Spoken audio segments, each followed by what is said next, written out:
आपण काहीतरी चुकीचं करतो ते लपवण्याचा प्रयत्न करतो आणि जे चांगलं करतो ते दाखवण्याचा प्रयत्न करतो, छापण्याचा प्रयत्न करतो. नाही, छापून यावं कुठेतरी, हो हे दान केलं ते दान केलं. एकच पंखा देते, अख्ख्या खानदानाचं नाव त्याच्यावर लिहिते आणि ते मंदिरात फिरत राहते. मग गोल गोल अख्खं खानदान गोल गोल फिरते. एकच पंखा दिला बाबा 500 रुपयाचा, ते ढंगाचा नाही, त्याचे पत्रे मोडलेले वाकलेले. मूर्ख व्यक्तीला देवाचं महात्म्य समजवून सांगायची गरज नाही. तो म्हणते देव दाखवतो का, राहू द्यायचं, तिथंच राहू द्यायचं. कारण देव दाखवण्याचा पाहण्याचा विषय नाही. अरे ज्ञानदेव म्हणे नयनाची ज्योती या नावे रूपे ती तुम्ही जाणा. डॉक्टरांना विचारायला गेलात की माझं मन जरा ठीक कराय, मनाला एखादं इंजेक्शन द्या, तर ते म्हणतील मन असं अवयव कुठलंही शरीरामध्ये सायंटिफिकली सापडणं कठीण आहे किंवा शक्य नाही. त्यांनी कुठेतरी हृदयाला असं काहीतरी मन म्हणलं, मन इथे दाखवतो, इथे मन. असं कधी म्हणत नाही की आज ना माझ्या मनाने विचार केला, असं कधी म्हणत नाही. किंवा आज ना माझं मन होतंय, मन होतं फिरायला जायचं, असं म्हणत नाही, इथे म्हणतो. पण एक गोष्ट सांगू, योग वशिष्ठ म्हणतं की मन काय आहे, 16वं प्रकरण आहे, तुम्ही पाहून घ्या, वाचून घ्या, काही हरकत नाही. शरीरामध्ये मन नाही, मनाने राहायला तयार केलेलं आवरण म्हणजे शरीर आहे. मनाने राहायला तयार केलेलं आवरण म्हणजे शरीर आहे. आजकालचं नवीन इकडचं तिकडचं एक पुस्तक आलेलं आहे, इकडचं आणि तिकडचं. इकडचं का, कारण आमच्याकडचं उष्ट्या पत्रावळ्या घेतलेल्या आहे म्हणून म्हटलं. तिकडचं म्हणजे पश्चिमात्य लोकांनी काहीतरी रिसर्च केला असं सांगितलं, पण ते त्यांच्याकडचं काहीच नाही, ते आमच्याकडचं आहे. योग वशिष्ठ वाचल तर लक्षात येईल. नाव आहे द सिक्रेट. मन एव कारण बंधन मोक्षयो, हे भागवताने सांगितलं की मनच बंधनाचं कारण आहे आणि मनच कशाचं, मोक्षाचं कारण आहे. जसं एखादा कुलूप आहे, कुलपाला उघडायचं असेल तर चावी एकच असते है ना. कुलपाला उघडायची चावी तीच आहे, बंद करायची चावी तीच आहे. इकडे फिरवली तर उघडतं, इकडे फिरवली तर बंद होतं. तसंच आहे, मन इकडे फिरवलं तर मनात राग निर्माण होतो आणि इकडे फिरवलं तर अनुराग निर्माण होतो. आमच्या विदर्भामध्ये एक प्रसिद्ध गाणं आहे, गाडगे बाबा काय म्हणायचे, गाडगे बाबा नाटक करायचे आणि नाटक करू करू सांगायचे काय, माई बायको बायको देखना दिवा, माई बायको बायको देखना दिवा, बायको बायको देखना दिवा, माई बायको बायको देखना दिवा. सकाळी उठते चहा भी पिते, सकाळी उठते चहा भी पिते, दात घासते कवा कवा, माई बायको बायको देखना दिवा. जय जय राम कृष्ण हरी, जय जय राम. देव वसे चित्ती, देव वसे चित्ती, त्याची घडावी संगती, ऐसे आवडते मना देवा पुरवावी वासना, हरी जना सवे भेटी, नहुअंग संग तुटी, ऐसे आवडते मना देवा पुरवावी वासना. तुका म्हणे जेणे भले संत संगष्टणे, ऐसे आवडते मना देवा पुरवावी वासना. ही जी वारी चालली, ही जी एरझार चालली, येणं जाणं चाललेलं आहे, या येण्या आणि जाण्यातून सोडवणारे हे अभंग आहे महाराज, जे अनुभव अंगा आले. निश्चितच हे काहीतरी लेखणी उचलली आणि लिहिली अशातला भाग नाहीये, हा अनुभूतीचा प्रांत आहे.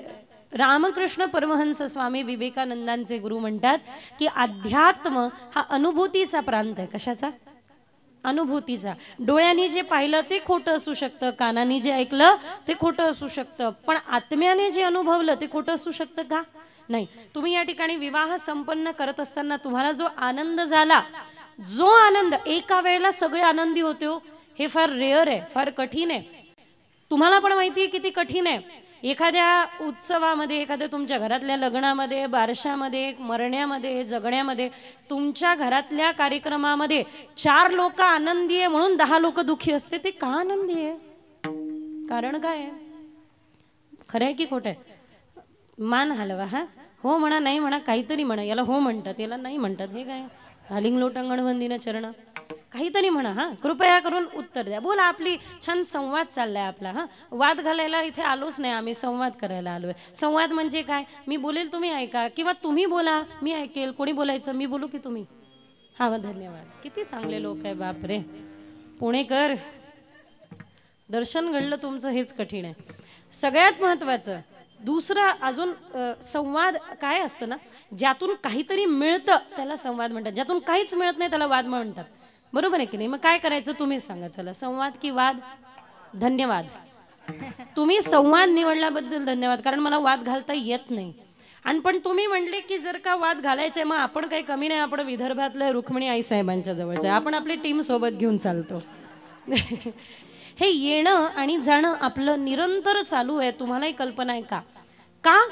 अनेको जन्माच्या वासना आहे, ज्या वासना आपल्याला जन्माकरता कारणीभूत ठेवतात. म्हणून तो खूप बरं आहे.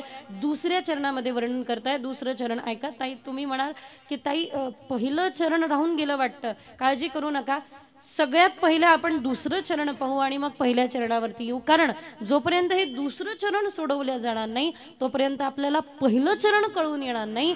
प्रश्न दुसऱ्या चरणामध्ये, उत्तर पहिल्या चरणामध्ये तो खूप बरं देत आहे. म्हणून पहिले प्रश्न,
ऐसे म्हणजे कैसे, हा महत्त्वाचा प्रश्न आहे. आणि थोडं लक्ष देऊन ऐकलं तर आपल्या लक्षात येईल की तुकोबऱ्यांचा अधिकार काय आहे, की देवाला स्पष्टपणे सांगताय ऐसे आवडते मना देवा पुरवावी वासना. 8 प्रकारच्या वासना आहे. किती प्रकारच्या? 8 प्रकारच्या वासना आहे. खाणं वासना आहे, पाहणं वासना आहे, बसणं वासना आहे, उठणं वासना आहे, जवळपास अधिकांश 8 प्रकारच्या वासना सांगितल्या जातात. आणि आजपर्यंत आपण सर्वांना माहिती आहे की वासना या शब्दाला नकारात्मक दृष्टीने वापरल्या गेलेला आहे की नाही बाबा, अरे वासना म्हणजे चांगलं नसतं, ती सोडायची असते आणि उपासना ही करायची असते. पण तुकोबराय म्हणतात नाही नाही, देवा पुरवावी वासना. थोडासा कूट असलेला, थोडासा गूढ असलेला असा हा अभंग आहे आणि मला फार आवडतो. याचं कारण आहे, याचं सगळ्यात महत्त्वाचं कारण आहे की संत आपल्याला काय मागायचं, कसं मागायचं, केवढं मागायचं, कोणत्या जन्माला पुरून उरेल एवढं मागायचं. एक आंधळा होता, देवाने म्हणलं अरे माग, तुला काय मागायचं ते माग. तू किती हुशार पहा. तो म्हणतो देवा मला एवढंच द्या, बस मला फक्त एवढंच द्या. माझी 4थी पिढी राजगादीवर बसलेली मला माझ्या डोळ्यांनी पाहायची आहे. जमलं, मागून घेतलं ना सगळं. याला म्हणतात मागणं, स्किलफुली मागणं. कसं मागायचं असतं, संतांकडे पाहावं. पहिले मागितलं की 4थी पिढी म्हणजे तेवढं आयुष्य मागितलं ना. 4 पिढ्या पाहेपर्यंत तर जिवंत ठेवावं लागेल की नाही देवाला. म्हणून 4थी पिढी माझी, मग बरं 4थी पिढी एकदम राजगादीवर बसेल का नाही, सुरुवात तर याच्यापासून होईल. याला पण थोडं थोडं धन धन मिळत मिळत मिळत मिळत मिळत मिळत मग 4थी पिढी राजगादीवर बसेल. आणि पाहिलं म्हणजे डोळ्याने दिसेल ना, तर मग डोळे पण आलेले असतील ना. पहा कसं मागितलं, काय हुशारीने मागतात काही लोक. त्यामुळे मागायचं कसं हे संतांकडून शिकायचं, कोणाला मागायचं हे संतांकडून शिकायचं, किती मागायचं हे संतांकडून शिकायचं. त्यामुळे ऐसे आवडते मना मनाला नंतर पाहू आपण, पण देवा पुरवावी वासना. वासना ही गोष्ट ज्या ज्या वेळेला आपण पाहतो त्यावेळेला एक मात्र नक्की की ती कशाबरोबर जुळलेली आहे हे महत्वाचं असतं. ग्रहभेषच जल पवनपट पायी संगतीमुळे कुजोग सुजोग.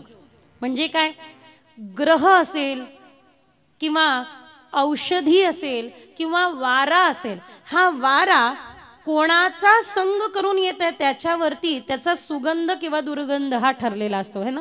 ती वासना कोणाचा संग करते हे आपल्याला पाहायचं आहे. कारण वारा ज्या वेळेला कचऱ्याचा संग करतो त्यावेळेला दुर्गंध येतो आणि तोच वारा ज्या वेळेला फुलाचा सुगंध म्हणजे फुलाचा संग करतो त्यावेळेला आपल्याला सुगंध येतो. याची कल्पना आपण सर्वांना चांगली माहिती आहे, चांगलीच कल्पना आहे. त्यामुळे हा कोणाचा संग करून येणारा आहे वारा किंवा औषधी किंवा हे कपडा हा पांढरा आहे, कोणत्या रंगामध्ये डुबवला त्यावरती त्याचा रंग हा निर्धारित होतो. त्यामुळे काही गोष्टी अशा असतात की ज्या कशाबरोबर जोडल्या आहे हे पाहणं गरजेचं आहे. तसा शृंगार चुकीचा आहे, तसा शृंगार मात्र विकाराचं कारण आहे. पण देवाचा शृंगार पहा बरं काय नटले आज पांडुरंग आणि आई रुक्मिणी साहेब. हा त्यांचा केलेला शृंगार आपल्या मनाचा विकार मिटवतोय. एखाद्या स्त्रीने शृंगार करावा, हो चालणं आणि बोलणं स्त्रीचं लगेच लक्षात येतं की तिच्या मनामध्ये किती वासना आहे, की उपासना आहे. तिच्या घराला ती सुंदर करणारी आहे की वैकुंठवासी बनवणारी आहे. कळतंय ना मी जे बोलते ते. त्यामुळे थोडं थोडं कळतंय हे मला सांगत जा.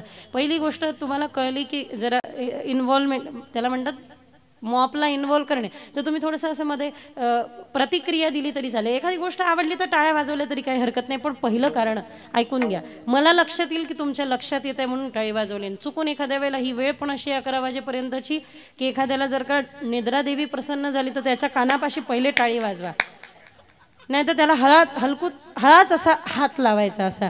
त्यांनी जर का म्हटलं अरे चुकून लागला दादा ताई क्षमा, असं फक्त असं. कारण कीर्तनीय बैसता नित्रे नागविले, अनंत जन्माचे पाप कीर्तनामध्ये निद्रा रूपाने येत असतात. त्यामुळे येऊ द्यायची नाही. कोण निद्रा देवी ओळखता ना, येऊ द्यायची नाही. झोप येऊ द्यायची नाही. चिंतन हे आपल्याला प्रधान रूपामध्ये पाहायचं आहे की निश्चितच कशाचा संग करून काय येत आहे त्याच्यावरती त्याची योग्यता किंवा त्याची पात्रता ठरते. ही वासना जर भगवंताचा संग करत असेल तर ती उपासना आहे. आमच्या पुष्टी मार्गामध्ये, पुष्टी परंपरेमध्ये भक्ती जी आहे ती व्यसनापर्यंत जाते असं म्हणतात. व्यसन म्हणजे काय तर एक मात्र तोच दिसावा, तोच आपल्याला अनुभवास यावा. आणि तुम्ही सगळ्यांनी विवाह संपन्न केला याचा अर्थ तुम्ही त्यांना प्रत्यक्ष मानता. मी आल्या आल्या मला हात जोडायला लावले, यांचं लग्न लागलंय आज. या दोघांचं म्हणे यांचं लग्न लावलंय आज. तर किती सुंदर सुरेख ते दोघं आहे. हे खरं सांगू या जगामध्ये जर सुंदर खरं काही असेल तर तेवढेच आहे. बाकी सगळे उधारीची सुंदरी, उधारीची सुंदर. मी गंमत म्हणून म्हणत असते, आता परत परत तेच म्हणणार नाही. ते फिरून लावली लावून सुंदर आहे. फिरून लावली, फिरून लावली, फिरू फिरू लावली. पण ती उधारीची सुंदरता नाही, ते सहज सुंदर आहे. मी तर म्हणेल सुंदरतेला पण सुंदरतेची परिभाषा ज्यांनी प्राप्त झाली ते आहे. सुंदरम किमपि सुंदरम, सुंदरते ध्यान उभे बेटेवरी कितीतरी प्रमाण आहे. सगळ्यात महत्त्वाचं की पहा ना, शृंगार आमच्या वृंदावनामध्ये म्हणतात, ज्यावेळेला आभूषण आपण घालतो त्यावेळेला ते इतके साजेसे वाटतात की नाही माहिती नाही, पण आभूषण त्यांना आपण घालतो त्यावेळेला ते किती सुंदर दिसतात. भूषण भये भूषण निको. अरे बाबा, आभूषण देवावरती चढले तर त्याचं पण ते भूषण वाढतं की मी देवावरती आहे, नाही का. मी ज्या वेळेला वृंदावनामध्ये राधा वल्लभलालजी बिहारीजींच्या दर्शनाला जाते, बाके बिहारीजींच्या, त्यावेळेला ते राधा वल्लभलालजी बाके बिहारीजी पाहिले की एकच विचार करत असते की काय भाग्यवान आहे, यांच्या पायातले नूपूर भाग्यवान आहे, यांच्या दंडाला बाजूबंद आहे तो भाग्यवान आहे, कमरकोनी आहे ती भाग्यवान आहे, मुकुट आहे मोर मुकुट तो भाग्यवान आहे. का भाग्यवान आहे? कारण तो देवाचा संग करत आहे, देवाचा सन्मुख आहे, देवाच्या पुढे आहे. म्हणून ही वासना कोणाचा संग करून येत आहे हे फार आवश्यक आहे महाराज, फार पाहणं गरजेचं आहे. आणि त्यातल्या त्यात तुकोबा राय तर म्हणताय, ऐसे आवडते मना, जी माझ्या मनाला आवडेल ती देवापुरवी वासना. सोपं नाही, खरंच सोपं नाही. हा अधिकार सोपं नाही, हे म्हणणं सोपं नाही, आणि देवाने ते ऐकणं हे ते खरं त्याहीपेक्षा कठीण आहे, तेही सोपं नाही. त्यामुळे अभंगाचं चिंतन करत असताना कोण कोणास म्हटले हे पाहणं जरा जास्त गरजेचं असतं. तुकोबारायांचा अधिकार काय आहे ते तुम्ही मला किंवा मी तुम्हाला सांगायची गरजच नाही आहे. कारण सूर्याला दिवा दाखवायची गरज नसतो, जो स्वयं साध्य आहे त्याला सिद्ध करायची गरज नसते, त्याला प्रमाणित करायची गरज नाही आहे, जे स्वयं आहे. त्यामुळे ती स्वयंप्रभा आहे. ती स्वयंप्रभा कोणती आहे तर तुकोबरायांनी सांगावं भगवंताला की देवा हे आवडतं मनाला आणि ते तू पूर्ण करावं. मनाला काय आवडतं काही सांगता येत नाही. हां, तुमच्या पुण्यामध्ये वडापाव भेटतो बरं, तर मला वाटतं अधिकांश कीर्तनकार वडापावचा उद्धार करतच असतील नॉर्मली. तर मनाला वडापाव खावासा वाटला, कोणाला वाटला? हां बोला, हां बोला. तुम्ही बोलला नाही तर मी जाईन घरी माझ्या. हां बोला, काय कोणाला खावासा वाटला? मनाला. खाल्ला कोणी? शरीराने, म्हणजे तोंडाने खाल्ला पोटात गेला, तोंडाने खाल्ला पोटात गेला, खाल्ला शरीराने. खावसा कोणाला वाटला? मनाला. 1 खा 2 खा 3 खा, आपण खातोय आणि वाट पाहतोय आता मन भरेल, आता मन भरेल, आता मन भरेल, मनाला आता शांती मिळेल. काहीतरी खावंसं वाटलं ज्याच्यात तुम्हाला असं वाटेल यानी शांती मिळेल. महाराज, खाल्लं हे भोगलं जे आहे ते शरीराने भोगलेलं आहे, शरीराने भोगलेलं आहे. आणि आपण वाट पाहत बसलोय की माझं मन भरेन, मन भरेन, मन भरेल. हे काय माहिती आहे, ही गंमत अशी आहे की आपण एखादं असं चॅनल लावून बसलोय आणि त्या चॅनलवरती आपण कीर्तन आता येईल, आता कीर्तन येईल, मग वाट डिस्कवरी लावून बसलोय आणि वाट पाहतोय की आता कीर्तन येलो, आता लगी कीर्तन लागेलो. ऐसे आवडते मना. तर मनाला काहीतरी खावंसं वाटलं, मनाला काहीतरी करावंसं वाटलं, पण करतंय शरीर, भोग घेतंय शरीर, आणि आपण वाट पाहत बसलोय की माझं मन तृप्त होईल, मन तृप्त होईल. महाराज, अशा पद्धतीने मन तृप्त होणार नाहीये. मन तृप्त होईल कशाने, मन संतुष्ट होईल कशाने, याचं चिंतन एकदा करायला पाहिजे. चिंता नसावी पण चिंतन अवश्य करावं. खरंय की खोटे? चिंतन का करावं? कारण आपलं संपूर्ण आयुष्य निघून चाललं पण आपण अभ्यास करत नाही, प्लॅनिंग करत नाही. हां, आम्ही आमच्या भाषेमध्ये म्हणतो प्लॅन ए जर का सक्सेसफुल झाला नाही तर प्लॅन बी आपल्याकडे तयार असावा. हे त्याला माहिती आहे ज्याने प्रोजेक्ट केलेले आहे, हे त्याला माहिती आहे ज्याने प्रोजेक्ट लोकांसमोर ठेवलेले आहे, हे त्याला माहिती आहे ज्याने खूप वर्क केलंय आणि प्रॅक्टिकली पण केलंय. जरा लक्ष द्या काय सांगत आहे याकडे.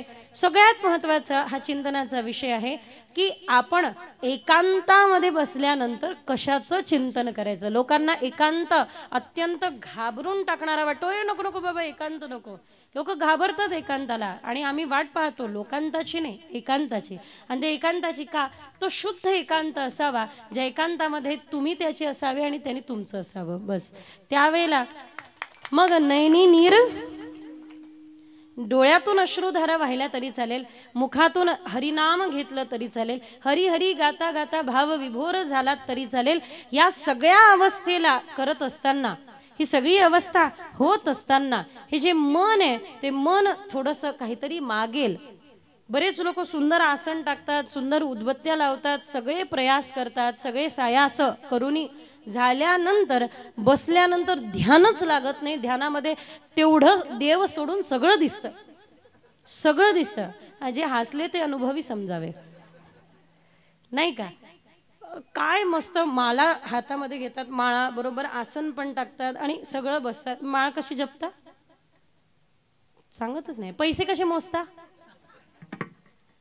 अरे कम साधा सोपा विषय. पैसे कसे मोजता सांगा ना. कट्टी आहे का माझ्याशी? नाही, बोला ना. मग कसे मोजता? असे मोजता ना. आणि माळ कशी जपता?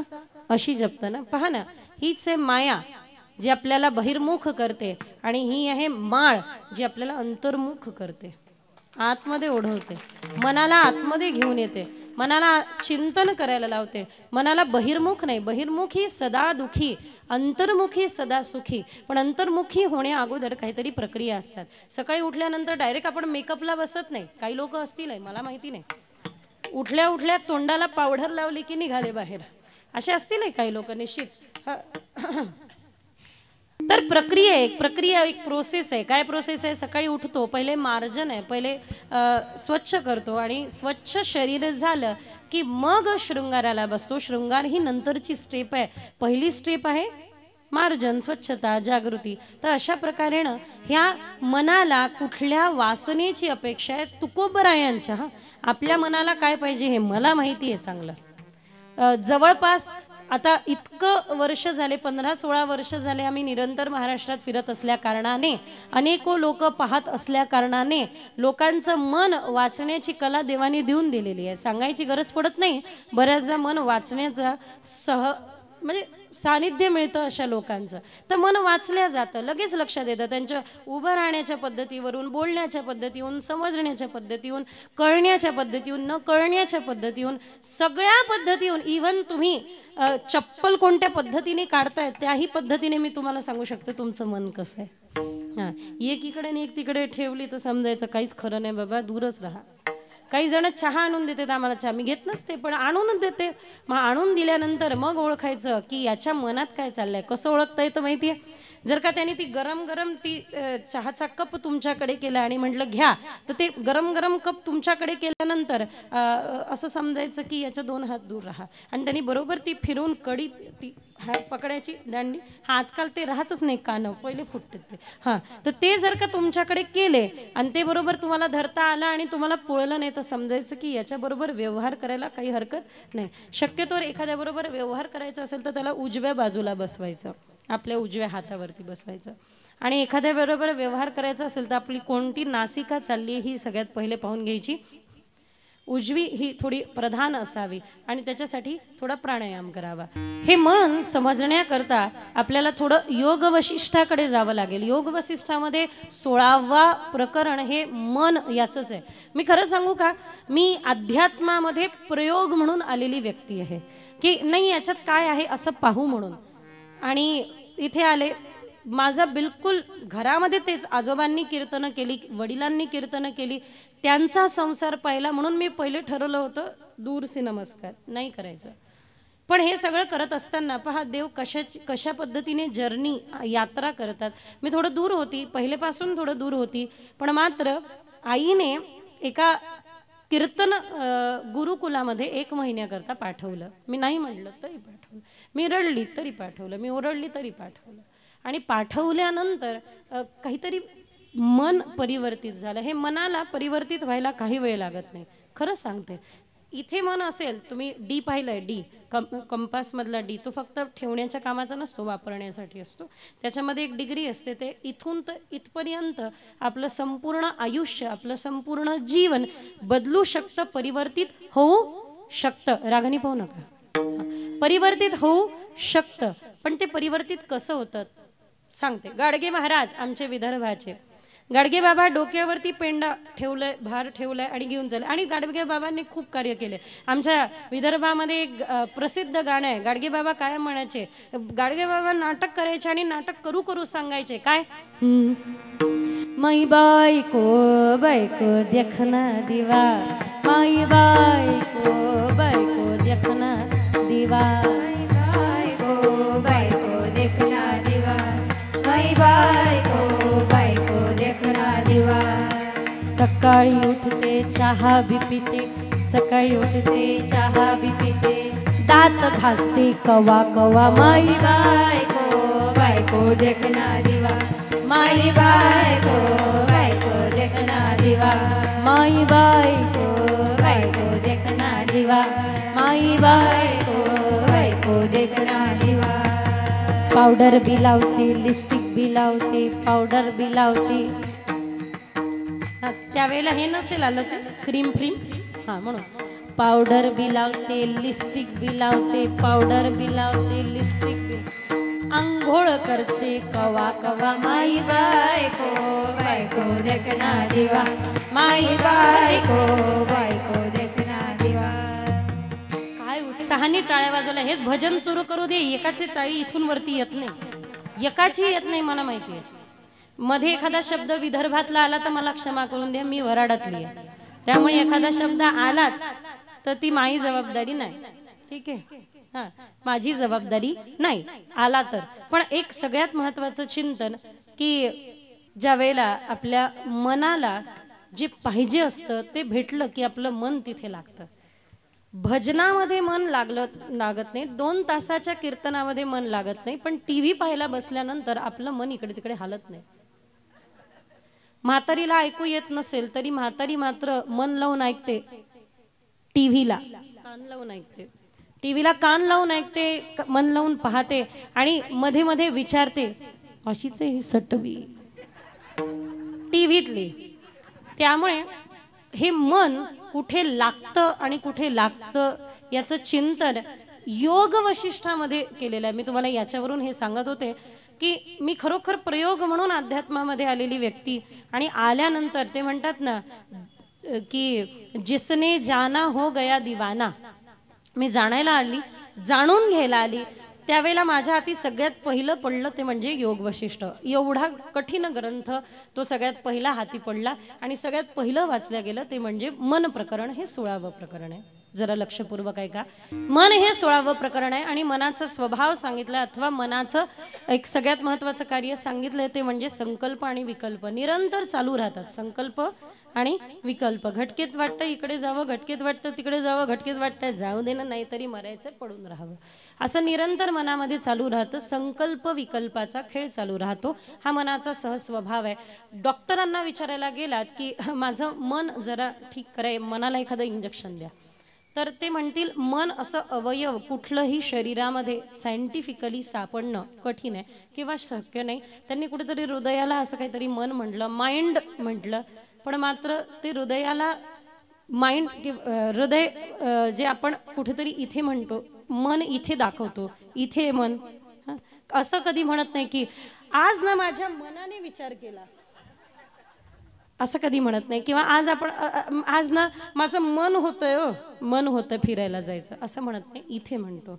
पण एक गोष्ट सांगू, योग वशिष्ठ म्हणतं की मन काय आहे. 16वं प्रकरण आहे, तुम्ही पाहून घ्या, वाचून घ्या, काही हरकत नाही.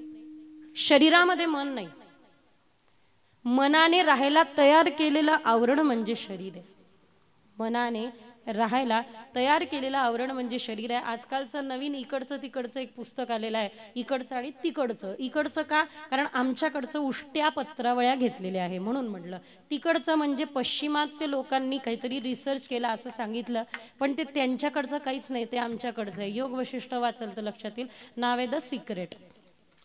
ते तुम्ही वाचलं तर तुमच्या लक्षात येईल की त्याने पूर्ण मनाचा खेळ सांगितलाय की या मनाने जर का ठरवलं तर एक पर्वत इकडचं तिकडे पण करता येईल. स्वामी विवेकानंदांचं वाक्य आहे, आज आप जहाँ पे हो वो आपके मन और आपके विचारों का परिणाम है.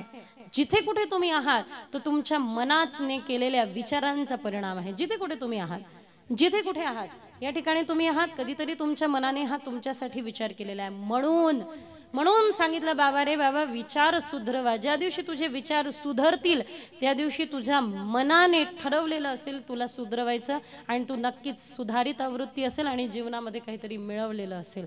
त्यामुळे विचार ठीक करण्याकरता पण मनच कारणीभूत आहे आणि मनच आवश्यक आहे. आपले 7 लेवल ऑफ एक्झिस्टन्स आहे. आपल्या अस्तित्वाचे 7 स्तर आहे. त्या 7 स्तरापैकी सगळ्यात पहिला आहे शरीर. काय आहे? शरीर आहे. दुसरं आहे मन. हळूहळू आपण सूक्ष्म होत चाललेलो आहे. पहिला आहे शरीर. काय? नंतर आहे मन. काय? मग आहे श्वास. असं नाही श्वास, श्वास हा वास आहे. श्वास काय? श्वास. शरीर, मन, श्वास, बुद्धी, चित्त. हा चित्त तुम्हाला पहिल्या चरणामध्ये ऐकायला भेटेल, त्यावरती आपण येऊ नंतर. मन, बुद्धी, शरीर. शरीर, मन, बुद्धी, चित्त, अहंकार आणि आत्मा हे आपल्या 7 लेवल ऑफ एक्झिस्टन्स. आपण अस्तित्वात आहोत हे कशावरून सिद्ध होतं? या 7 लक्षणांवरून सिद्ध होतं की आपले हे 7 लक्षणं आहे म्हणजे तो जिवंत आहे. नाहीतर राम नाम सत्य है. जो गेला त्याच्यासाठी नाही, जो गेला त्याच्यासाठी नाही, तो जिवंत आहे त्याच्यासाठी की बाबा रे हा तर गेला. राम नाम सत्य हे याचं झालं. तुझं होण्या अगोदर तू म्हणून घे राम राम राम, कारण तेच सत्य आहे. तुझ्या मनाला सवय लावून घे काय? राम राम राम. मन एव कारण बंधन मोक्षयो हे भागवताने सांगितलं की मनच बंधनाचं कारण आहे आणि मनच कशाचं? मोक्षाचं कारण आहे. जसं एखादा कुलूप आहे, कुलपाला उघडायचं असेल तर चावी एकच असते है ना. कुलपाला उघडायची चावी तीच आहे, बंद करायची चावी तीच आहे. इकडे फिरवली तर उघडतं, इकडे फिरवली तर बंद होतं. तसंच आहे मन. इकडे फिरवलं तर मनात राग निर्माण होतो आणि इकडे फिरवलं तर अनुराग निर्माण होतो. तर मन कुठे फिरवतोय हे त्याच्यावरती डिपेंड आहे. पंजाबमध्ये एक संत झाले. ही आमची आपल्या गुरुकुलामध्ये शिकणारी ही कन्या पंजाबच्या थोडं पुढची हिमाचलची आहे.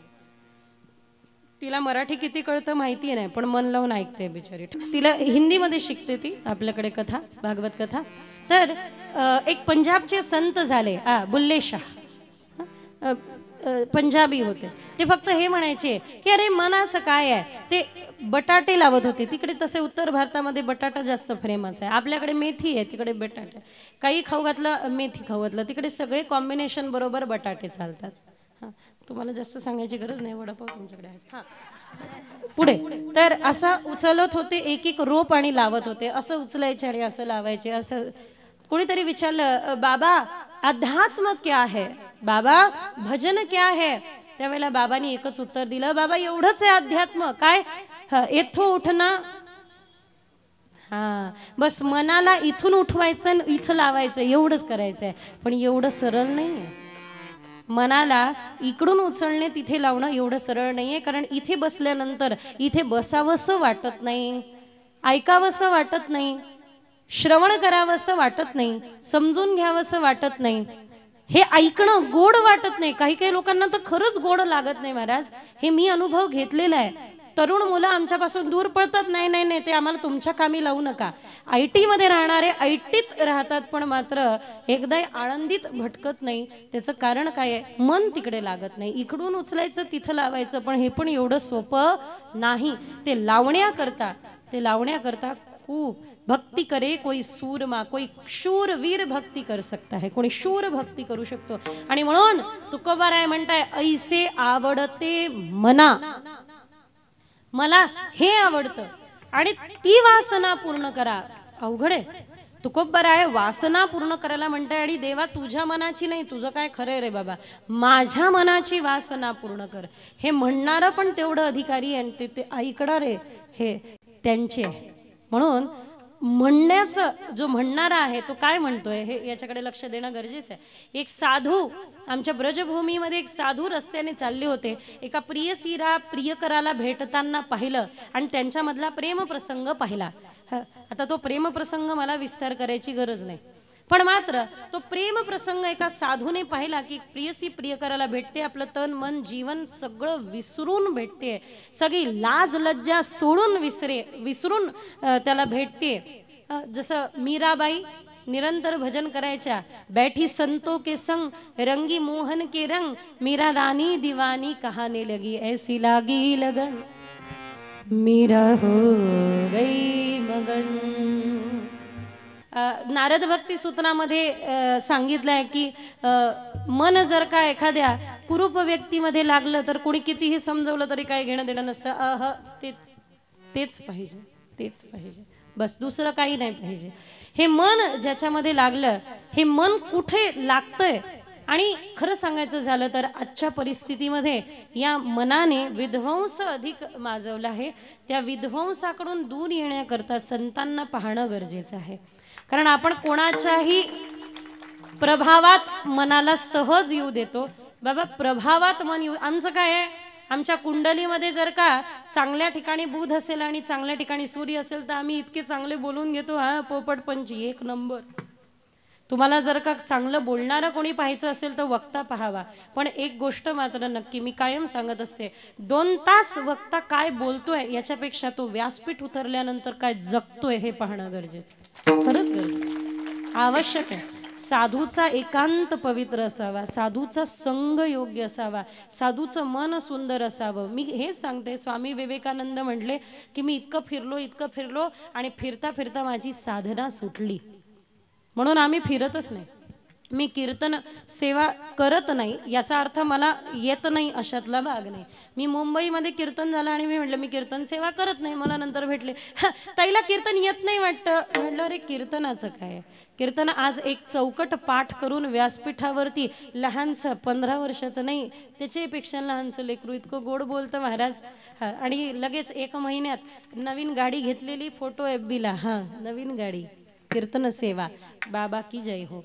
दुःख होतं फक्त, शोकांतिका या गोष्टीची आहे की विचार करा, ज्ञानोबरायाने तुकोबरायाने ज्या मनाला भगवत चरणी समर्पित केलं आणि त्या परमेश्वराने त्या मनावर राज्य केल्यानंतर त्यांना अनुभूती दिली, त्या अनुभूतीतून प्रगट झालेले अभंग तुकोबरायांनी एवढे अभंग दिले आणि त्या एका अभंगाच्या भरोशावरती आम्ही अख्खं महाराष्ट्र पिळून काढतो आणि धनवान होतो. विचार करा तुकोबराय किती धनवान असतील, आमचे माऊली किती धनवान आहे की ज्या एका अभंगाची किंमत हाराची लांबी आणि पाकिटाच्या जाडीमध्ये चालली आहे. विचार करा, थोडं चिंतन आहे महाराज. म्हणजे मला दादांनी विचारलं की अशी कीर्तन सेवा येणार का, म्हटलं बिलकुल येणार, काही हरकत नाही. आणि काय येणार त्याचं एक मात्र कारण हे की तुम्ही बोलवताय. आणि इथे आल्यानंतर कळलं की आज का बोलवलं, हा वसंत पंचमीचा दिवस मला तुमच्या समोर यांच्या दर्शनामध्ये संपन्न करायचा होता. खरोखर मी सौभाग्यशाली समजते की तुम्ही देवाचं लग्न साजरा केलं ना, कारण तुम्ही देवाला आपलं मानताय, तुम्ही देवाला जिवंत मानताय. मला देवाला कोणी मूर्ती मानतं, मूर्ती पण खूप दूर राहिला. आजकाल लोक काय मानतील काही सांगता येत नाही. आमच्या वृंदावनात खूप दिसते, देव घेऊन टोपलीमधून फिरतात. बरं त्यांचे देव कुठेही बसतात. एकाला चप्पल काढायची होती, त्यांनी इकडे पाहिलं तिकडे पाहिलं, नाही काय तर चप्पल स्टँडवर आपले देव ठेवले, मग चप्पल काढली. हो, ही मोठी विकृतता पाहायला मिळते. मन तुमचं लागलंय. मला एका प्रश्नाचं उत्तर द्या, तुमच्या मनाला जिथे तुम्ही लागलंय त्याला किती अगदी सांभाळून ठेवता की नाही? Save your mind at any cost. तुमच्या मनाला कोणतीही किंमत देऊन सांभाळा. या मनामध्ये काय येईल घटकेत, अहो एक क्षण नाही लागत, एक क्षण नाही लागत मन बदलायला, एक क्षण नाही लागत मन विकृत व्हायला, एक क्षण नाही लागत. ती एक माऊलींची ओवी आहे. माऊली त्यामध्ये म्हणतात की सर्पाचा एक विषाचं कण, एक कण पिल्यानंतर काय होतं मनुष्याला, एक थेंब सर्पाचा विषाचा एक थेंब जरी पडला तरी मनुष्य त्याच क्षणी नष्ट होतो. तसं एक विचार मनामध्ये जर का दूषित आला तर तो एक दूषित आलेला मनाला लागलेला विचार काय करू शकतो. भागवत उघडून पहा, अजामिळ उपाख्यानामध्ये तुम्हाला उत्तर मिळेल. अजामिळ उपाख्यानामध्ये सांगितलं जातं की आयुष्यभर कधीही नारायण नामाचा उच्चार केला नाही. पण काय झालं होतं नेमकं, कायम ब्राह्मण असलेला, पूजन आदी करणारा, संध्या करणारा, त्रिकाल संध्या करणारा, अनुष्ठान व्रत वैकल्य तपामध्ये रमलेले मुरलेले अजामिळ एकदा जंगलामधून चालत असताना एका वैश्येला आपल्या प्रियकराबरोबर पाहतात आणि ते पाहिल्यानंतर त्यांच्या मनामध्ये विकृती होते. विचार करा, एक संत प्रियकराला आपल्या प्रेयसी बरोबर वृंदावनात पाहतात तर त्यांच्या मनामध्ये काय निर्माण होतं की अरे एक सामान्य जीव आपल्या प्रेमामध्ये एवढे मग्न आहे तर साक्षात पांडुरंग परमात्मा आणि रुक्मिणी आई साहेबांचा संसार किती सुंदर असेल, तो किती दिव्य असेल, हा मनामध्ये त्यांच्या विचार येतो. आणि अजामिळाच्या मनात काय विचार येतो? अजामिळ हा विचार करतो की बाबा मी काय आतापर्यंत यज्ञ अनुष्ठान तप व्रत वैकल्य करत बसलो, अरे हे याच्यात मजा नाही, आनंद तो याच्यात आहे, भोग तर याच्यात आहे, भोगून घ्या. परत परत जन्माला येणार की नाही माहिती नाही, परत परत मरणार की नाही माहिती नाही, म्हणून हे भोगून घ्या जे भोगायचंय ते. एक विचार मनातला बदलला आणि त्याच्यामुळे अख्खं जीवन बदललं. पण मात्र संतांनी कृपा केली आणि सांगितलं बाबा रे तुझ्या मुलाचं नाव नारायण ठेव म्हणून. अजामिळ पापरासी तोही गेला वैकुंठासी घेता नाम विठोबाचे. हो पर्वत जळती पापाचे, ते सोपं आहे का? आणि म्हणून घेता नाम विठोबाचे पर्वत जळती पापाचे, हे बरोबर आहे. पण फक्त नाम घेतलं आणि पर्वत जळाले असं आहे का? असं आहे का? नाही तुम्ही बोला असं असेल तर. एकदा नारद फिरता फिरता पाहतात 3 मोठे डोंगर तयार झालेले असतात. काय? 3 मोठे डोंगर तयार झालेले आहे. त्याच्या समोर एक जण तप करत आहे, 3घे जण तप करत आहे. आणि या 3घांना तप करताना पाहिलं आणि नारदांनी विचारलं बाबा तुम्ही तप कशासाठी करत आहात? म्हणे आम्ही तर एकदा भगवान कृष्णाचं दर्शन व्हावं आणि त्याने आपल्या रासलीलेचं दर्शन करून द्यावं, त्यांच्या लीलेंचं आम्हाला दर्शन व्हावं याकरता आम्ही तप करत आहे. बरं म्हणे हे पर्वत कशाचं आहे? पांढरा शुभ्र आहे. हे पर्वत 3ही पांढरे पांढरे शुभ्र आहे. भगवान गोपाल कृष्णाने उत्तर द्यायचं ठरवलं. कृष्णाने नारदांना विचारलं काय समस्या? नारद म्हणे नाही नाही माझ्या मनात एक प्रश्न आहे. मी एक 3 पर्वत पाहिले, त्या 3 पर्वतांच्या पुढे 3 जण तप करणारे पाहिले, पण मात्र मी पाहिलं ते 3 तप करत आहे, भजन करत आहे. पण एवढं सगळं असून तुम्ही त्यांना दर्शन का देत नाही? तुम्ही त्यांना चला म्हणे नारद तुम्हाला काहीतरी सांगतो आणि काहीतरी दाखवतो. तिथे घेऊन आले आणि ते पांढरे पांढरे 3 पर्वत पुन्हा दाखवले. म्हणे हे काय माहिती आहे? म्हणे नाही काय हे मी सांगतो. भगवान गोपाल कृष्ण म्हणते हे यांच्या हाड आहे, अस्थी आहे, हे मी त्यांना दर्शन देतो. आणि ज्या वेळेला मी त्यांना दर्शन देतो आणि त्यांनी मला म्हटलं की आम्हाला लीलेचं तुमच्या दर्शन करून द्या, त्यावेळेला मी त्यांना म्हणतो की हे माझ्याकडे नाही, हे तर श्री राधाराणींच्या कृपेवर अवलंबून येते. त्यावेळेला त्यांच्या हाडाच्या अस्थी सोडतात, हाडं सोडतात आणि परत एकदा तपाला, परत जन्म घेतात, परत तपालाच बसतात. अशा डोंगर तयार झाले अस्थियांचे, असे डोंगर तयार झाले हाडांचे. असं सगळं केलं पण कशासाठी केलं? या मनाला फक्त एकच पाहिजे, तुझ्या वाचून दुसरं कोणीही नको, फक्त तूच पाहिजे. विचार करा या मनाने परत परत जन्माला यावं पण शेवटी त्यालाच मागावं. हे किती तप आहे, हे किती कठीण आहे. आपल्या गेल्या जन्मा बहुत सुकृतांची जोडी असं लोक म्हणतात, बहुत सुकृताची जोडी. सुकृत हेच अनेक वचनीय, तांची जोड्याची गरज नाहीये. सुकृताची जोडी म्हणून विठ्ठली आवडी. पांडुरंग आपल्याला म्हणून आवडतो. तुम्ही आज तर त्यांना जिवंत समजून, काही लोक फक्त पत्थर समजतात आणि म्हणतात पत्थर की राधा प्यारी, पत्थर की कृष्ण मुरारी. मी म्हणत असते रामकृष्ण घरी, तू तुझ्या घरी, मी माझ्या घरी. विनोदाचा भाग जर का वगळला, म्हणजे विनोदाचा भाग जर का सोडला, मध्ये मध्ये हे बा ओढून ताणून काहीतरी विनोद करायचे मला जमत नाही, क्षमा असावी. पण कुठेतरी हसवावं पण लागतं, कारण हसवावं याकरता लागतं. तुम्ही मला पॅरामीटर दिलेला आहे काय, थोडं सासाच्या, सुनाच्या, जावयाच्या थोड्याशा हसवण्याच्या गोष्टी केल्या नाही तर कीर्तनकाराला कोणी बोलवलं त्याला हुडकते. म्हणून प्रमोद दादांच्या सेफ साईड करता मी या ठिकाणी मध्ये मध्ये तुम्हाला हसवेल. जे विद्वान जन आहे, जे विद्वान जन आहे त्यांनी मला फक्त क्षमा करावी, कारण वक्त्यासमोर या वयापासून त्या वयापासून तर अगदी 50-60 वर्षापर्यंतचे सगळे बसलेले असतात. मग एका वक्त्याची जबाबदारी असते कुठेतरी हसवणं, कुठेतरी खेळवणं. पण एन केन प्रकारे ना त्या लेकराचं मन तिकडे लागत नाही. मनाला कुठे शाळेत जावंसं वाटतं का शाळेत जावंसं? हां तुम्ही तर म्हणत असताल काय, ते म्हणता की नाही काय, शाळेभोवती पाणी साठून सुट्टी मिळेल का? सांग सांग बोला ना. शाळेभोवती सुट्टी साठून नाही, पाणी साठून, तळे साठून सुट्टी मिळेल का असं तुम्ही मागत असता. शाळेत लेकराला जावंसं वाटत नाही, पण आई काय करते, तुला चॉकलेट दे ना, चॉकलेट देईल, शाळेत जा. लेकराच्या मनाला चॉकलेट हवं असतं. त्या चॉकलेटसाठी ते मन त्या शाळेकडे वळवल्या जातं. संतांनी तसंच केलंय बाबा, दुसरं काही केलं नाही. ज्या वेळेला लोक ऐकायला तयार नव्हते, कीर्तनामध्ये त्यांचं मन लागलं नाही, त्यावेळेला त्यांनी भारुडाच्या माध्यमातून जागवलं. पण जागवलं. तुम्ही एक दिवस इथे भारुडही केलं आणि सांगितलं अनेको भारुड आहे, किती सुंदर अनेको भारुडं केलं, पण प्रत्येक भारुडातून लोकांना जागवलं. बाबा अरे जाग हो राजा, तुला नाही तिथे मन लागत ना, ये तुझं मन इकडे लावतो, ये इथे बस, तुझं मन इथे लावतो, या ठिकाणी मन लाव. नाही तुला जर का ते शब्द पटत असेल तर तुला जे पटेल त्या शब्दामध्ये सांगतो, भारुडामध्ये सांगतो, नाही का.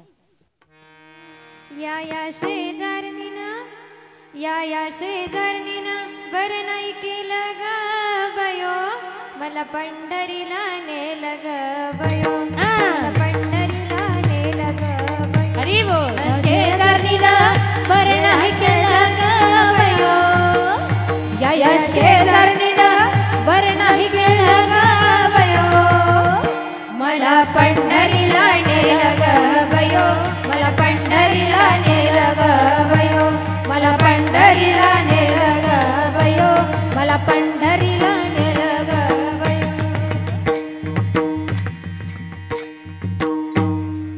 की अध्यात्मातलं अंतर काय, संसार आणि अध्यात्म म्हणजे काय, सोपं अंतर आहे. काय सोपं अंतर आहे. ज्या वेळेला माझ्या जीवनामध्ये अध्यात्म नाही, त्यावेळेला माझं घरच माझं विश्व आहे. त्यावेळेला माझ्या जीवनात अध्यात्म नाही, माझ्या मनात अध्यात्म नाही, म्हणा माझ्या मनात अध्यात्म नाही तोपर्यंत माझं घर माझं विश्व आहे. आणि मनात अध्यात्म आलं की पूर्ण विश्व माझं घर होऊन जातं. अवघे विश्वची माझे घर, ऐसी मती जयाची स्थिर. बाबा रे, या दोघांमधलं अंतर आहे की नाही? अंतर आहे, बिलकुल अंतर आहे. घर आपलं विश्व असणं आणि विश्वाने घर होऊन जाणं याच्यामध्ये खूप खूप अंतर आहे. आणि म्हणून आपल्या सर्वांना एकच सांगू इच्छिते, हात जोडून विनंती करून, की या मनाला काय घटकेत लागेल काही सांगता येणार नाही, काहीच सांगता येत नाही, पण या मनाला थोडंसं ट्रेन करा, थोडंसं तयार करा, थोडंसं मजबूत बनवा, थोडंसं परिपक्व बनवा. हे मन अभ्यास करू देणार नाही. तुम्ही किती वर्ष मृदंग शिकायला लावले दादा? लहानपण एक अंदाज 15 वर्ष 16 वर्ष, 3री 4थीत असताना जवळपास 15 वर्ष एक साधारणपणे जर का पकडलं 15 वर्ष झाले, तो अभ्यास तो सराव चाललाय. भगवान भगवद्गीतेमध्ये म्हणतात अभ्यासेन कौन्तेय वैराग्येण च गृह्यते. हे तर माझ्या समोरचे आहे, तर त्यामुळे मी सांगू शकते 2री 3री पिढी आहे ही या क्षेत्रामध्ये. तर विचार करा, एवढा वेळ एवढा कालावधी मनाला अभ्यासाला द्यावा लागतो. पण कधीतरी कुठेतरी जर का एक थाप जरी चुकीची पडली किंवा गडबड काही झाली तर लक्षात येतं. सांगण्याचं एक मात्र तात्पर्य आहे की बाबा एका दिशेला पाय उचलल्यानंतर दुसरा पण पाय त्याच दिशेला उचलावा लागतो, है ना. एक या दिशेला आणि एक या दिशेला उचलून चालता येत नसतं. प्रॅक्टिकल केलेलं बरं. जसंच्या सांगण्याचं एक मात्र तात्पर्य, आपल्याला दोन्ही पाय एकाच दिशेला उचलायला लागतात, त्यावेळेला आपल्याला चालता येतं, आपण आपल्या गंतव्यापर्यंत पोहोचतो. त्यामुळे मनामध्ये अनेक विचार चालले, पण मात्र काल परवाचीच गोष्ट आहे. आमचं एक चिंतन चाललं होतं आणि ते चिंतन हे होतं की विचार करा, घरामध्ये अस्वच्छ, ज्यावेळेला घर अस्वच्छ असतं त्यावेळेला आपल्याला राहायला आवडत नाही. शरीरावरती इतके धूळ झाल्यानंतर आपल्याला करमत नाही. नखामध्ये एखादी शिळक गेली, ती शिळक घेऊन आपण कीर्तनात बसलो तर सारखं त्याच्याकडे लक्ष जातं. खाता खाता काहीतरी दातात अडकलं तर कोण घुट नाही असं जातं ना, होतं ना, असं की निघतच नाही आहे. विचार करा, दातात अडकलेलं निघेपर्यंत चैन पडत नाही, तर मनात असलेलं निघेपर्यंत चैन पडतं का? किती सोपं आहे. त्यामुळे कीर्तनामध्ये जे दातात आहे ते पण काढू, म्हणजे निघत नाही तोपर्यंत चित्त लागत नाही. जे मनात आहे तोपर्यंत तेही निघाल्याशिवाय चित्त लागत नाही. पण चिंता करू नका, हे चित्त जे आहे ना, हे चित्त कसं लावायचं आणि कुठे लावायचं हेच सांगताय तुकोबरायामध्ये. ऐसे आवडते मना देवा तुला पुरवावी माझी वासना. मला बाकी काय माहिती नाही, माझी वासना तुला पुरवावी लागेल. काय या चित्तामध्ये काय बसवावं लागेल, या चित्तामध्ये काय असावं लागेल आणि कोणाच्या चित्तामध्ये जे आहे त्याच्या सोबत मला राहायला आवडेल, हे पहिल्या चरणामध्ये तुकोबराय सांगतो. देववासेची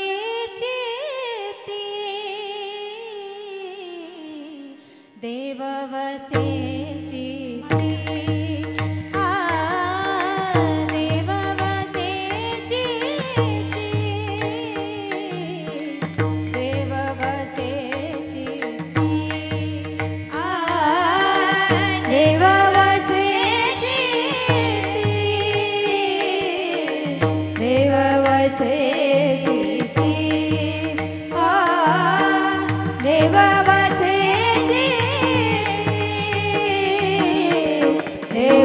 वसे चित्ती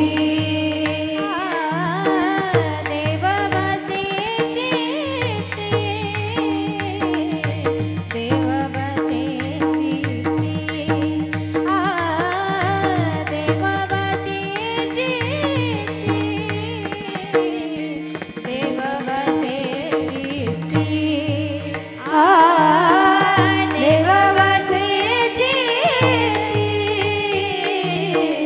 देव वसे चित्ती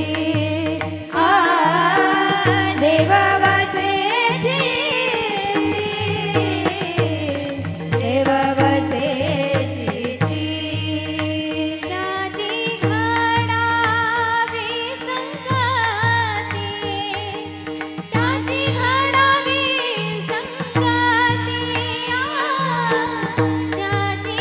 घडावी संगती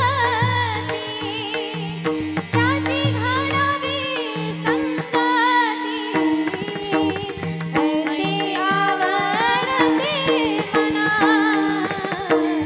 ऐसे आवडते मना ऐसे आवडते मना ऐसे आवडते मना त्याची घडावी संगती त्याची घडावी संगती त्याची घडावी संगती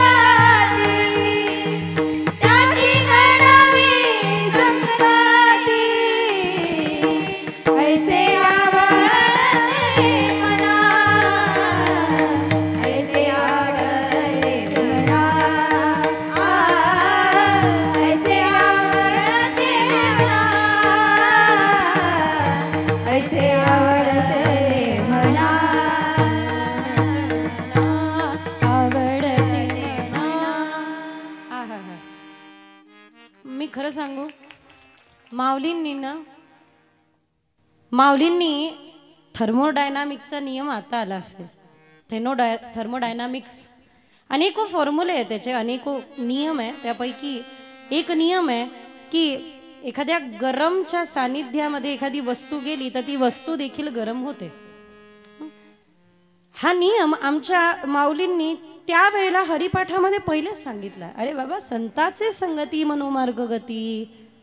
गरम तव्याच्या सानिध्यात आमच्या विदर्भात सराटा म्हणते, तुम्ही सोऱ्या म्हणता वाटतं. सोऱ्या म्हणते नाही, काय म्हणते? सराटाच म्हणते. बरं बरं. तर गरम तव्याच्या सानिध्यात सराटा गेला तर तोही गरम होतो, असा काहीसा नियम मिळता जुळता एक सूत्र, एक फॉर्म्युला थर्मोडायनामिक्सचा आहे. तर त्यामध्ये त्यांनी असंच सांगितलेलं आहे. पण या संगतीविषयी आमच्या माऊलींनी कधीतरी अगोदरच सांगितलं. तुकोबाऱ्यांनी या ठिकाणी नमूद करताना तुम्हाला दिसून येत आहे की हे जे देव वसे चित्ती त्याची घडावी संगती. गाताना बरेच लोक गडबड करतात आणि म्हणून मी इतक्या वेळचं पाहत होती की आमच्या मुली काय करतात. तर बरोबर गायला, सुंदर गायला.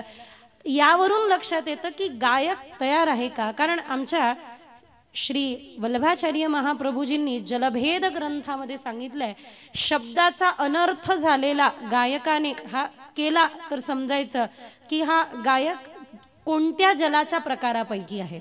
काही बघा, वक्त्याचे काही जलाचे प्रकार असतात. जेवढे जलाचे प्रकार तेवढे त्यांनी वक्त्याचे प्रकार सांगितले.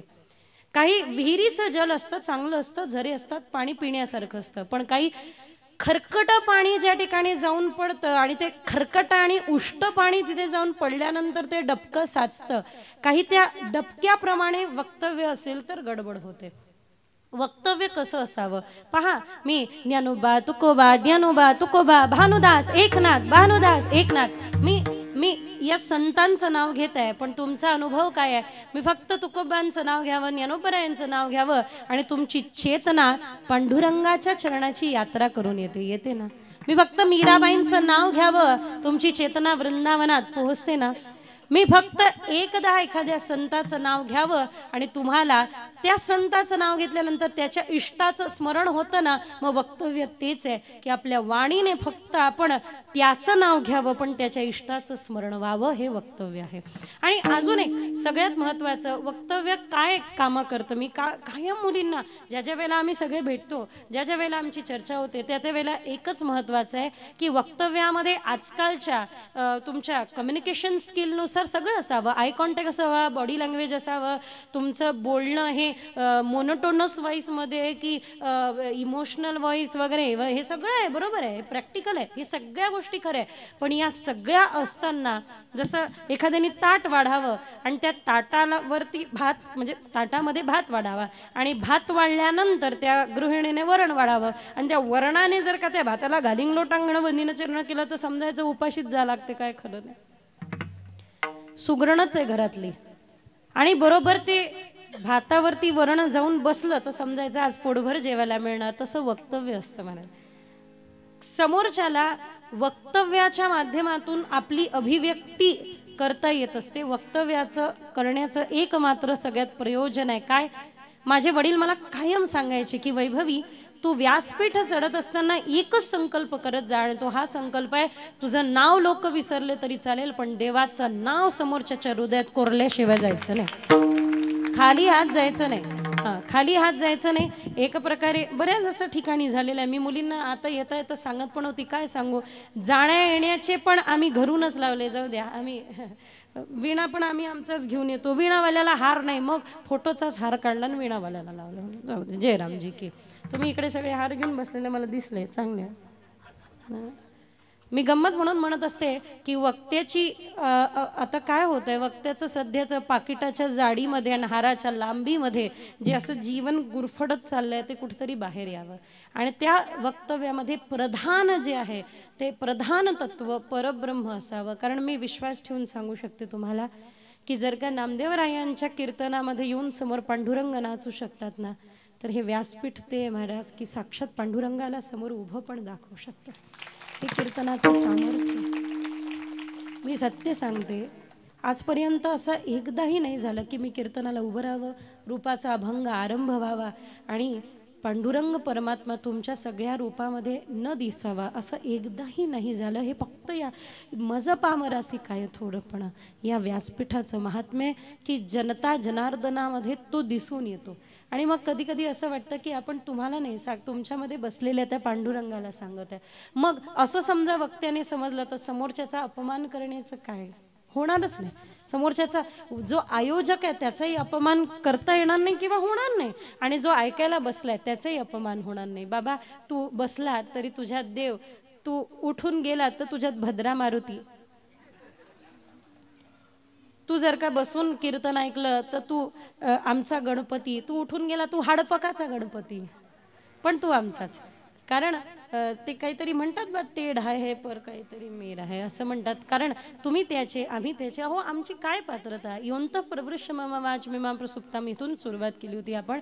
विचार करा, काही लोक मला म्हणतात तुमच्या रामकृष्ण काल्पनिक आहे, मी त्याला म्हणत असं इकडे ये बस, ठीक आहे काही हरकत नाही, आमचे रामकृष्ण काल्पनिक, पण एक गोष्ट सांगू, आमच्या कल्पनेमध्ये देखील लोककल्याण आहे. एक तरी कथा सांगा ज्या कथेमध्ये लोककल्याण नाही.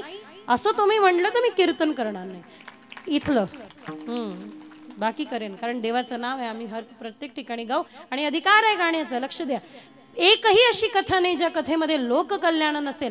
लोककल्याणाला निर्धारित करून आमचा धर्म पुढे जातो. मी कायम सांगत असते, मानवतेला तुडवून कोणताच धर्म पुढे जाऊ शकत नाही आणि जो धर्म मानवतेला तुडवत असेल त्याला आम्ही धर्म मानत नाही. तुम्हाला काय म्हणायचं ते म्हणून घ्या, मला काय घेणं देणं. मला तुमच्या घरात यायचं नाही, तुमच्या घरचं खायचं नाही, मला काही घेणं देणं नाही. मानवतेचा सन्मान करणारा धर्म आहे, मानवतेला तुडवणारा धर्म नाही, मानवतेला दुखावणारा धर्म नाही. हा, एखादी सभ्यता असू शकते, एखादं कल्चर असू शकतं सो कॉल्ड, पण धर्म नाही. धर्माची परिभाषा आमच्या सनातन धर्माने द्यावी. धारयती ती धर्म, ज्याला धारा प्रवाहाने चालत आलेला आहे, जो धारण केला जातो. हो काय अद्भुत आहे. त्यामुळे ह्या परंपरागत चालूत आलेला सनातन या सनातन धर्मामध्ये एक मात्र नक्की आहे, आपल्याला प्रत्येक क्षणी उत्सव साजरा करायला अनेक संधी मिळतात. हो, एका भक्ताच्या जीवनामध्ये प्रत्येक दिवस उत्सवाचा. वसंत पंचमी झाली की होळी आली, होळी झाली की हे आलं ते आलं. आपल्या भक्ताला कशी अशी उत्सवाची, मी भाऊंकडे पाहते, प्रमोद भाऊंकडे, कायम उत्सवामध्ये आणि कायम काही ना काही करण्याची तळमळ ही वारकरी संप्रदायासाठी काहीतरी करत राहायचं. ही तळमळ आहे ना, ही तळमळ माणसाला शांत बसू देत नाही. आणि म्हणूनच त्यांच्या पाठीमागे पण आणि त्यांच्या पुढे पण मी एकच मात्र बोलते. आम्ही बऱ्याच राधाताई आईसाहेबांसमोर ज्या वेळेला आमचा विषय निघतो त्यावेळेला अगदी तोंड भरून आईसाहेबांच्या मुखातून मी आपलं कितीदा तरी कौतुक ऐकलेलं आहे. आणि एखाद्या सामान्य व्यक्तीने कौतुक केलं हा विषय वेगळा, पण एखाद्या समजदार विद्वान आणि समाजामध्ये राहणाऱ्या व्यक्तीने कौतुक करावं असं व्यक्तिमत्व तुम्हाला मार्गदर्शक म्हणून मिळाले. खरंच टाळी वाजवणे. तर तुम्ही त्यांना प्रेमाने बांधून ठेवलेला आहे. हा समाज, हा एवढा समाज, एवढी उपस्थिती त्यांच्यासाठी काहीच नाही. त्यांनी काय काय गाजवलेले आहे व्यासपीठ आपण सर्वांना जाणता, तुम्ही त्यांना जाणता, माझ्यापेक्षा जास्त अधिक जाणता. पण मला एक गोष्ट मात्र नक्की सांगावीशी वाटेल की भगवान कुणाला तरी प्रेरणा देतं आणि त्यांच्या माध्यमातून निरंतर कार्य करत राहतं, त्यांच्या माध्यमातून काहीतरी निर्माणाचं कार्य करतं. आणि अशा प्रकारे म्हणूनच अशांची संगती घडो हे मागत आहे की ज्याच्या चित्तामध्ये देव वसे म्हणजे वास करतो, असे नाही. कारण कधी कधी असे कधी कधी नसे. काही लोकांच्या जीवनामध्ये मी पाहिलेलं आहे व्यासपीठावर उभं असल्यानंतर डायरेक्ट त्यांच्या म्हणजे असं संचारच होतो, डायरेक्ट असंच असतं. पण ज्या वेळेला व्यासपीठावरून उतरलं की व्यक्तिगत जीवन, हे मी मगाशी पण बोलली, हे पाहावं लागतं की तो संचार किती वेळा करता राहतो. तो असेल तर सदा सर्वदा असेल. त्यामुळे भगवत भक्ती ही आता असते आणि नंतर नसते असं नसते, ती सर्वदा असते, सदा सर्व काळ असते, आपल्यासोबत राहते. कोणी सोबत असलं तरी ती भक्ती राहते, कोणी सोबत नसलं तरी ती भक्ती राहते. हां, पाप कर्म हम छुपाना चाहते और अच्छे कर्म हम छपवाना चाहते हैं. आपण काहीतरी चुकीचं करतो ते लपवण्याचा प्रयत्न करतो आणि जे चांगलं करतो ते दाखवण्याचा प्रयत्न करतो, छापण्याचा प्रयत्न करतो. नाही, छापून यावं कुठेतरी, हो हे दान केलं ते दान केलं. एकच पंखा देते, अख्ख्या खानदानाचं नाव त्याच्यावर लिहिते आणि ते मंदिरात फिरत राहते. मग गोल अख्खं खानदान गोल गोल फिरते. एकच पंखा दिला बाबा 500 रुपयाचा, ते ढंगाचा नाही, त्याचे पत्रे मोडलेले वाकलेले. असो, तो तुमचा विषय, माझा विषय नाही. पण माझा विषय एवढा मात्र नक्की आहे बाबा, कोणाची संगती घडावी ही मागितलं. कोणी मागितलं? तुकोबरायांनी मागितलं. आणि भागवत जर का पाहिलं तर वृत्तासुर चतुश्लोकी मध्ये तुमच्या लक्षात येईल की कोणी मागितलं. ममोत्तम श्लोक जनेषु सख्यम, तिथून आरंभ करा. अहं हरिर्तव पादैकमूल दासानुदासो भवितास्मि भूयः मनस्मरेता सुपतेर्गुणास्ते गृणीतवा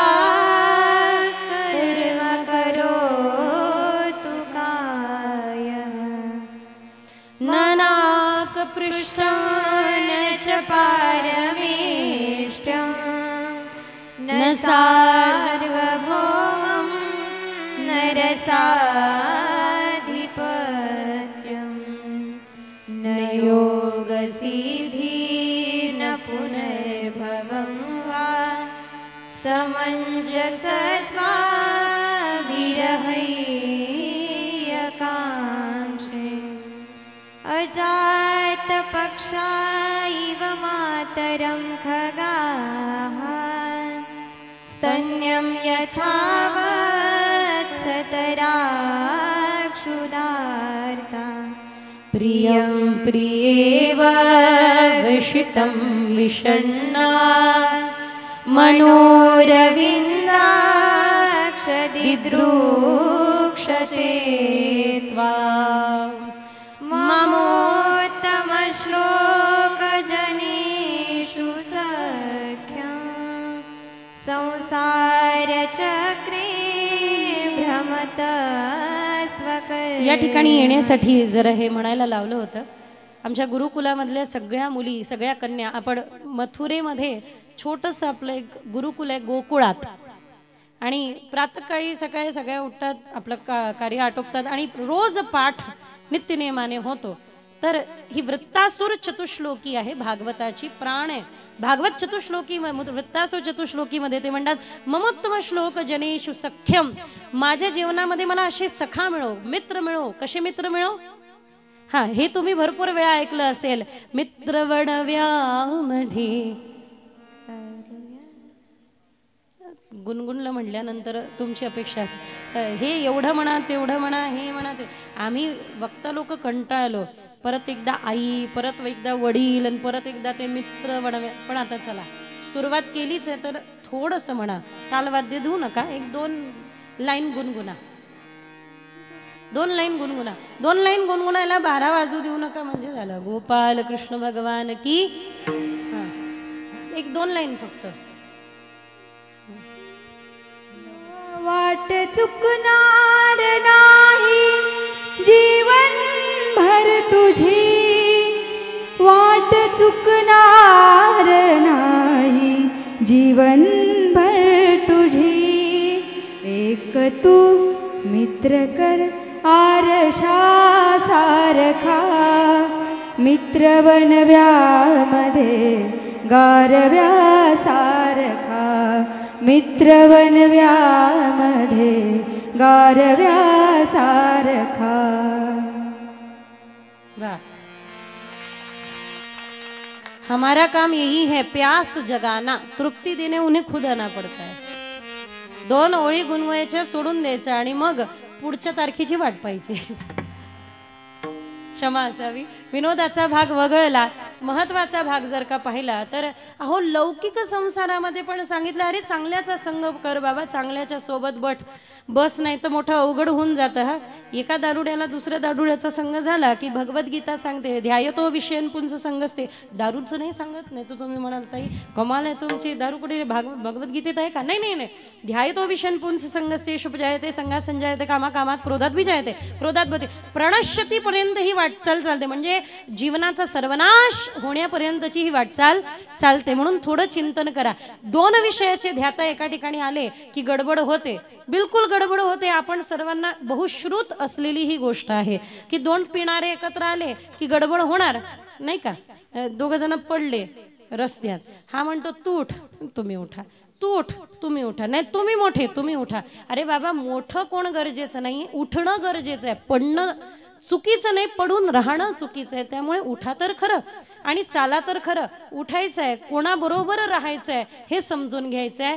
एकच तुकोबराय प्रार्थना करताय, देवा माझ्या या जीवनामध्ये एवढंच कर, देव वसे चित्ती त्याची घडावी संगती, त्याची संगती घडो ज्याच्या चित्तामध्ये देव आहे. हे मीच नाही फक्त तुकोबराया तर सांगताय, तुकोबरायांबरोबर गोस्वामी तुलसीदास पण सांगताय. ज्या वेळेला मीराबाईंनी ठरवलं की अहो विष दिलं मला घरातल्यांनी, पत्र लिहिलं गोस्वामी तुलसीदासांना, बाबा तुम्ही मोठे आहात संतांमध्ये, सध्या आपण कृपया करून रामचरितमानस उदयास आलेला आहे, तुमच्या वाणीतून मला उपदेश करा, सांगा घरचे विष पाजताय, घरचाच असतो विष पाजणारा, बाहेरचा नसतो. कळलं तर कळलं. पत्र पाठवलं की काय करू? त्यावेळेला गोस्वामी तुलसीदासांनी सुंदर उत्तर पाठवलं, जाके प्रिय मन राम वैदेही तजो होताही कोटी यद्यपि परम स्नेही. जे ज्यांना राम वैदेही प्रिय नाही, ज्यांना देव प्रिय नाही, अशाशा सोबत राहू नका. उदाहरण सांगितलं, पटवून सांगितलं, कोण कोणी काय काय सोडलं हे सांगितलं. तजो भरत महतारी, भरताने आपली आई सोडली कारण रामाला वनवासाला पाठवलं. विभीषणाने आपला भाऊ सोडला कारण अरे तो रावण आहे ज्याने सीतेसारख्या महान तपस्विनी योगिनी आई साहेबांना आपल्या अशोक वाटिकेमध्ये ठेवलं आणि देवापासून वेगळं केलं. नको असा मला भाऊ म्हणून विभीषण निघाले. त्यानंतर उदाहरणामध्ये आई सोडली भरतानी, भाऊ सोडला, बलीने गुरु सोडला. जो गुरु मध्ये मध्ये येत असेल ना त्याला दूर दूरच ठेवा, म्हणजे दूर दूर ठेवा. कारण गुरुचं काम, गुरु का काम द्वार बनना है, दीवार नहीं. हा, गुरु स्वतः संत झाले, देव झाले, माझीच पायाची पूजा कर, माझीच आरती गा, नाही महाराज. गुरुचं कार्य ईश्वरो गुरुर आत्मेती मूर्ती भेद विभागन. सरळ भक्ताला घ्यायचं आणि तिथे पोहोचायचं, पोहोचवून द्यायचं. हे भक्ताचं, हे गुरुचं दायित्व आहे, हे गुरुचं आवश्यक दायित्व आहे. आणि असं गुरु करत नसेल, अहो मला बलिराजा म्हणत आहे मला देवाचं होऊन जाण्यापासून तुम्ही मध्ये आडवं येता का? तर जो गुरु बलीने आपल्या गुरुचा त्याग केला, नको असं. पित्याचा त्याग भक्त प्रल्हादाने केला की नाही? त्यामुळे उदाहरण अनेक आहे. ज्याच्या हृदयात देव नाही त्याच्यासोबत बसू नका, कारण तो आपलाही संग बिघडवेल. आणि तुम्हाला जर का गॅरंटी असेल स्वतःवर, तर मग कसं राहा, मग असं राहा. कसं राहा? तुमच्यामुळे समोरच्याच्या हृदयात देव यावा, तुमच्यामुळे स्वतःला समोरच्याला वाटावं अरे काय जगणं, असं जगणं असावं महाराज. भजन करावं, पूजन करावं, खावं प्यावं, मस्त फिरावं, आनंद, असं जगणं असावं. जर तुमच्या संगतीने तो बदलला तर ठीक आहे, त्याच्या संगतीने तुम्ही बिघडू नका. असं मोठं विचित्र होतं, अशी विसंगती घडते, अशी विसंगती नाही, सुसंगती घडू द्या, हे आवश्यक आहे. चिंतन करणं गरजेचं आहे. अकबरासमोर एकदा अकबर म्हणे का रे बिरबला, तुझ्या बाबाला तू घेऊन येत नाही म्हणे, एक दिवस तुझा बाप घेऊन ये, एक दिवस तुझ्या पित्याला घेऊन ये. बिरबल म्हणे जाऊ दे ना, कशाला नादी लागतं. म्हणे नाही नाही नाही घेऊनच ये. बिरबलाचे वडील घाबरू लागले, मी काही बोललो तर मला मृत्यूदंड दिला तर. म्हणे काहीच बोलायचं नाही, चुप बसायचं, एक शब्द एक अक्षर तोंडातून. म्हणे अरे ते माझ्यासोबत बोलतील. म्हणे काहीच नाही बोलायचं, मी सांगतो ना, काहीच नाही बोलायचं, फक्त तोंड बंद करून बसायचं. बरं ठीक आहे. गेले आणि बिरबलाचे वडील बसले बा. अकबराने विचारलं काय कस काय? एक नाही दोन नाही. बरं आहे का शेतपाणी? काहीच नाही, एक्सप्रेशनच नाही. आमच्या गुरुकुलात आहे असे काही विद्यार्थी, काय त्यांना काहीच घेणं देणं नाही. बऱ्याचदा इकडे नका पाहू, माझ्याकडे पहा. लगेच बराच वेळ झाल्यानंतर शेवटी अकबर कंटाळला आणि म्हणू लागला बिरबला, मूर्खाशी पाला पडला की काय करायचं? म्हणे तेच करायचं जे माझे वडील सध्या करतायत, तेवढंच करायचं, बाकी काही करायचं नाही. म्हणून सगळ्यात महत्वाचं आहे की मूर्ख व्यक्तीला देवाचं महात्म्य समजवून सांगायची गरज नाही. तो म्हणते देव दाखवतो का, राहू द्यायचं, तिथंच राहू द्यायचं, कारण देव दाखवण्याचा पाहण्याचा विषय नाही. अरे ज्ञानदेव म्हणे नयनाची ज्योती या नावे रूपे ते तुम्ही जाणा. हे खूप गूढ आहे आणि त्यामुळे मूर्खाच्या नादीच लागायची गरज नाही. पण जो म्हणेल ना तो आहे कसा, मग त्याला सांगायचं आहे अधरम मधुरम वदनम मधुरम नयनम मधुरम हसितम मधुरम. तो येतो, तो बोलवलं तर येतो. बरं आता आपण विश्रामाकडे वळू. म्हणून एकच सांगू इच्छिते की ज्याच्या चित्तामध्ये देव आहे अशाची संगती सदा घडो, ही प्रार्थना करा.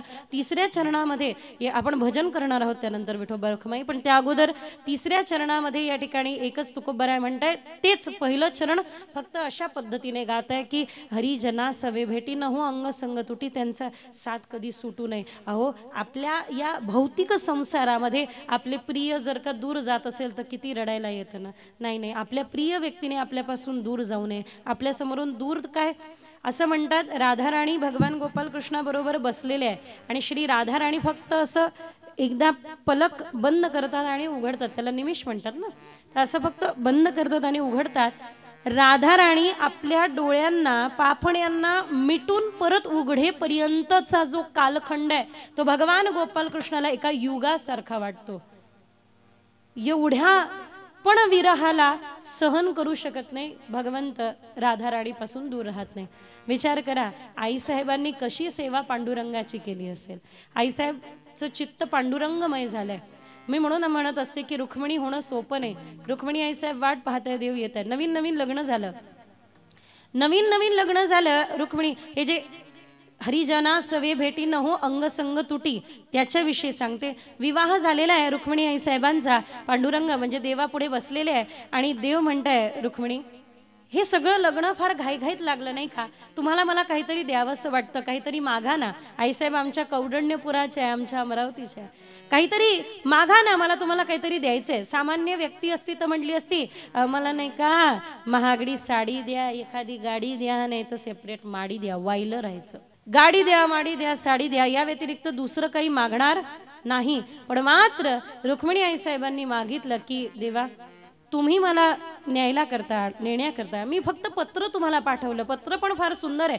ज्या मुलीचं लग्न जुळत नसेल किंवा चांगल्या ठिकाणी चांगलं स्थळ मिळावं असं वाटत असेल त्यांनी रोज रुक्मिणी आई साहेबांचं 7 श्लोकाचं पत्र वाचावं. भागवतात आहे. हां, श्रुत्वा गुणान त्रिभुवन सुंदरम शृण्वतां ते निर्विश्य कर्ण विवरेरतोंगतापम. फार सुंदर आहे. पत्र पाठवलं. ते पत्र फक्त देवाने वाचलं. ते 7 श्लोक नाही, 7 भक्तीचे सूत्र आहे. ते 7 श्लोक वाचले. देव म्हणे वाह काय सुंदर हृदय आहे, मी जाणार. आणि हरड केलं. फार घाईघाईत झालं. रुक्मिणी आई साहेबांना म्हणताय काहीतरी मागा ना. देवा तुम्ही भेटले, अजून काय मागावं, हा पण एक द्या.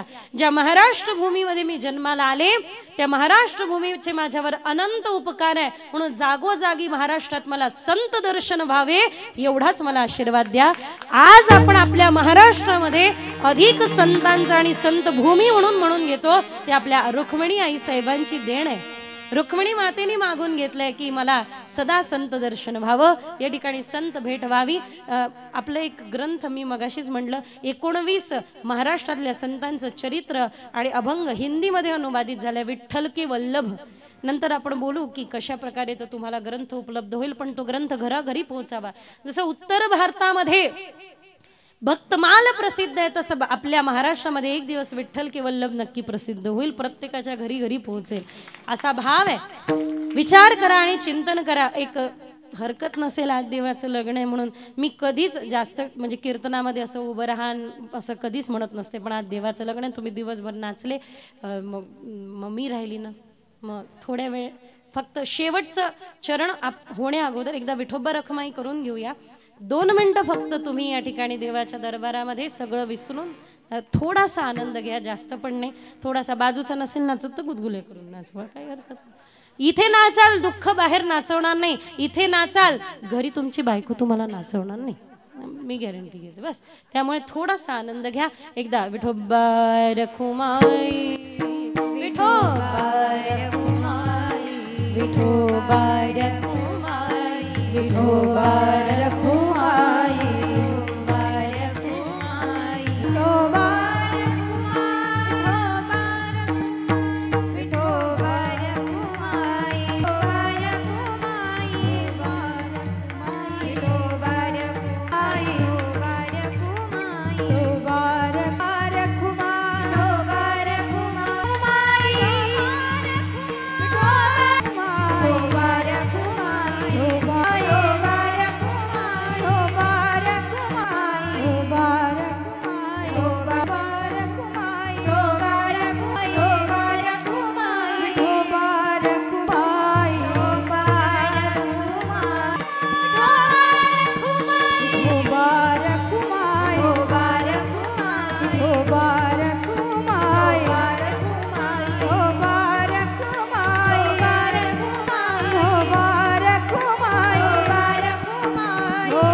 सोनी मराठीवरती लवकरच कोण होईल महाराष्ट्राचा लाडका कीर्तनकार याचे एपिसोडवर एपिसोड बनावे आणि लोकांनी, हजारो लोकांनी ते पाहतील. कारण कीर्तनाचा जो स्तर कुठेतरी मला आज दिसून येतोय की त्यावेळेला जे बाबा वगैरे आधी होते त्यावेळेला अतिशय सुंदर होता, तसं पुन्हा एकदा व्हावं आणि कीर्तन अनुष्ठान रूपाने आपल्याला अनुभवता यावं याकरता हा प्रयास आहे. शुद्ध वारकरी संप्रदायाला जोडून आणि शुद्ध वारकरी संप्रदाय जगतापर्यंत पोहोचावा याकरता हा सोनी मराठी घेतलेला अत्यंत सुंदर प्रयत्न आहे. त्या प्रयत्नाला माझं भरभरून शुभकामना आहे.